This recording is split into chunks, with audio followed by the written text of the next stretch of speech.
won't walk. When I talk, you won't talk. When I jump, you step or jump. Kilo de toshin, see me jet. Some people jealous me. Some people jealous me.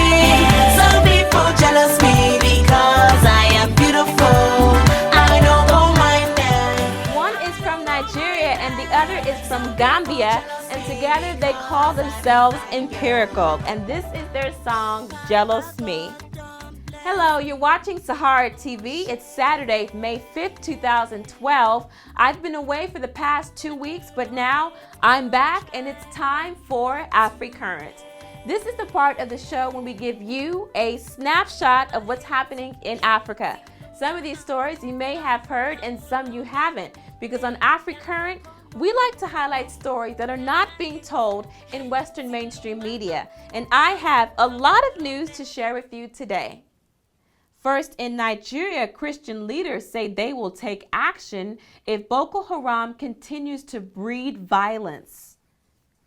Then, in Eritrea, the extreme practice of media censorship is gaining international attention. And finally, in Ghana, female pilots are helping local communities one drop at a time.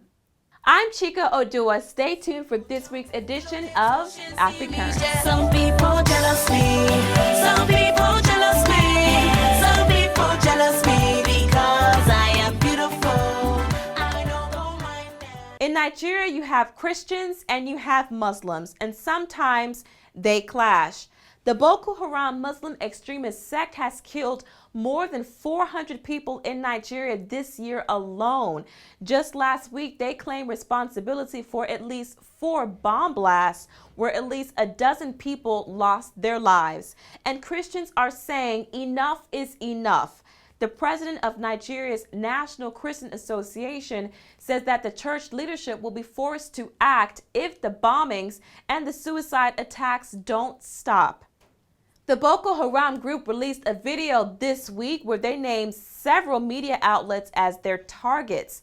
Let's not forget that Boko Haram has already threatened to destroy the administration of President Goodluck Jonathan in a mere 3 months. Over the course of several months, tensions have been rising between Sudan and South Sudan. News of bombings, death, and conflict continues to fill the headlines. But here's the question. What is really going on between Sudan and South Sudan? Well, here's a quick history lesson. South Sudan became the newest country in Africa, breaking away from Sudan in July 2011. Prior to the split, the people of northern and southern Sudan had been engaged in one of Africa's longest civil wars, lasting from 1983 to 2005. But even after independence, South Sudan continues to struggle with its northern neighbor. The conflict is really about oil and the control of it. Last week, the president of South Sudan, Salva Kiir, said that Sudan's President Omar Bashir had declared war on his country. But perhaps the two nations will agree on the peace deal that the African Union has proposed. Proposals sometimes lead to results, and that's exactly what happened in Senegal.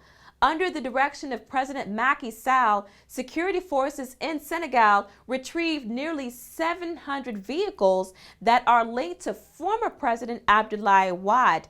Wade used to send cars as gifts to his favorite village chiefs and religious leaders. But with this gesture, Macky Sall seems to be sending this message: out with the old, in with the new. There's nothing new about media censorship in Africa. It's a well-known fact that several countries on the continent intentionally suppress independent journalism. And the country of Eritrea has been named as the worst perpetrator with the highest amount of media censorship in the entire world. The Committee to Protect Journalists released the report on Wednesday, but despite the media crackdown in Eritrea, justice to all, it is injustice to all. Journalists are still risking their lives for the greater good. A greater good is happening in Ghana, where women are taking to the open skies. Young women are being trained to pilot single-engine aircrafts so they can deliver health information to isolated communities in the Lake Volta region. The information provides instructions on how to prevent waterborne diseases. The effort is made possible by the World Health Organization.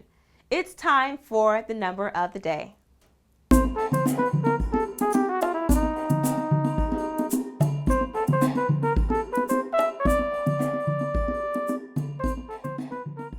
Today's number is 70,000.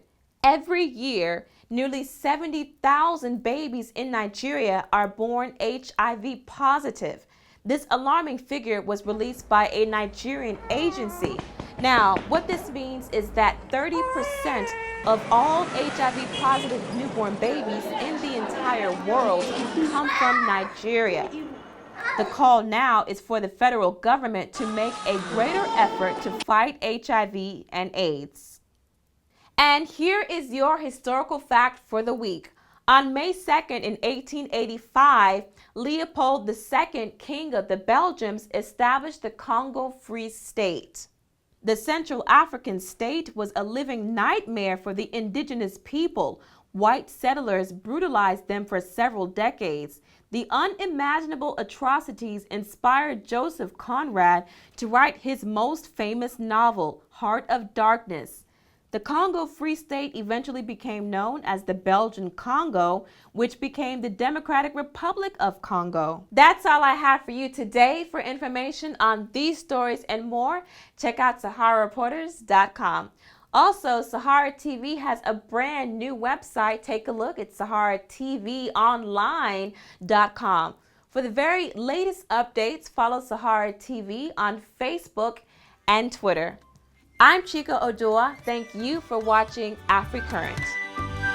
When people jealous you, when people jealous you, when people jealous you because you be fine girl.